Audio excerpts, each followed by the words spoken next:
بسم اللہ الرحمن الرحیم۔ اب مرزا انجینئر کی ایک ویڈیو سنیں، انشاءاللہ اس پہ بات کرتے ہیں۔ چھوکرے کا ورڈ قرآن میں بھی موجود ہے۔ ہم نے ایک چھوکرے کو سنا ہے جو ہمارے بتوں کا ذکر برائی سے کرتا ہے، جس کا نام ابراہیم ہے۔ دیکھیے، ایک شخص نے اپنی گستاخی چھپانے کے لیے قرآن پاک پہ وہ الزام لگا دیا کہ وہ قرآن پاک میں بھی ایسے لکھا ہے، نبی کو چھوکرا کہا گیا۔ معاذ اللہ، یہ لفظ پنجابی کا ہے۔ بتائیے، یہ پڑھے لکھے لوگ جو اس کو سنتے ہیں، نام نہاد پڑھے لکھے، یہ بتائیں کہ ایک لفظ پنجابی کا وہ قرآن میں کیسے آ گیا؟ یعنی قرآن تو عربی میں آیا، تو چھوکرے کا لفظ عربی میں کہاں آیا؟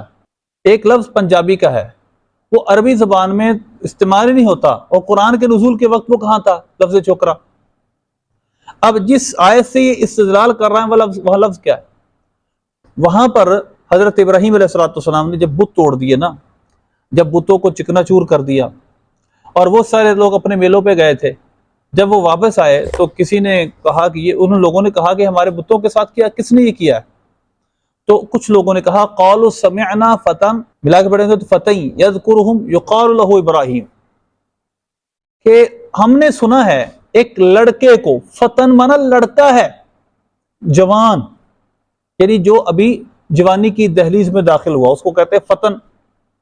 ہم نے ایک لڑکے کو سنا ہے یقال لہ ابراہیم، جس کو ابراہیم کہا جاتا ہے، وہ اس کا تذکرہ کرتا تھا، یعنی بتوں کو برے طریقے سے یاد کر رہا تھا۔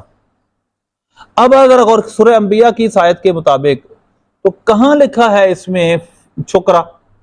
یعنی مرزا انجینئر اتنا خبیث النفس انسان ہے کہ اپنی گستاخی چھپانے کے لیے، اپنی گستاخی کی ڈیفینڈ کرنے کے لیے یہ قرآن پاک میں بھی تحریف کا قائل ہو گیا۔ معاذ اللہ، قرآن پاک میں یہ مانوی تحریف کر رہا ہے کہ قرآن پاک میں لفظ چھوکرا ہے، بلکہ لفظی تحریف داخل کرنے کی کوشش کر رہا ہے قرآن میں لفظ، حالانکہ قرآن میں کہاں چھوکرا لکھا ہے؟ قرآن میں لکھا ہے چھوکرا، وہ اس کا ترجمہ ہے نا فتن، اس کا ترجمہ کیا بنے گا؟ یہ تو ترجمے پہ ہے نا، اس کا ترجمہ کیا بنے گا؟ اس کا ترجمہ چھوکرا نہیں بنتا، اس کا ترجمہ لڑکا، جوان، فتن۔ اور دوسری بات دیکھیے کتنا خبیث النفس انسان ہے، اس کی اور پھر بلید بھی ہے، کند ذہن بھی ہے۔ استدلال کرتے وقت یہ پتہ نہیں چل رہا ہے کہ جملہ کن کا ہے، قالو کا فاعل کون ہے، واو ضمیر کا مرجع کون ہے؟ وہ کافر جو کہ حضرت ابراہیم علیہ السلام کے دور میں تھے، یہ ان کا مقولہ اللہ نے نقل کیا ہے۔ تو اللہ نے جو کسی کافر کا مقولہ نقل کیا، آپ اس کو بطور استدلال پیش کر سکتے ہیں؟ کتنا بڑا علمی بلنڈر ہے یہ، اور کتنے اپنے شاگردوں کو، اپنے اسٹوڈنٹس کو مس لیڈ کر رہا ہے۔ اس وجہ سے خدا کا خوف کیجئے۔ جب کہا جاتا ہے نا تحقیق کرو، تو تحقیق کر بھی لیا کرو، صرف ہمیں بتانے کے لیے تحقیق کیا کرو، خود بھی تحقیق کر لیا کرو، پڑھ لیا کرو کبھی۔ سورہ انبیاء کی آیت میں جائیں اور قالو، کس نے کہا، کن کا مقولہ یہ، کن لوگوں نے کہا تھا فتن؟ ایک تو چھوکرا کہا نہیں، قرآن میں چھوکرے کا لفظ نہیں ہے، قرآن تو عربی زبان میں ہے، وہ انہوں نے کہا فتن، فتن کا معنی لڑکا، اور وہ اس کے قائلین بھی کافر ہیں۔ کافروں کے مقولے کو اللہ نے قرآن میں کسی جگہ نقل کیا، قالوا مجنون وازدجر، نوح علیہ السلام کے بارے میں سورہ قمر میں آیا مجنون۔ تو کیا ہم انبیاء کو مجزوم اس بنا پر استدلال و استشہاد کرتے ہوئے قرآن میں آیا ہے مجزوم کہہ سکتے ہیں، مجنون کہہ سکتے ہیں؟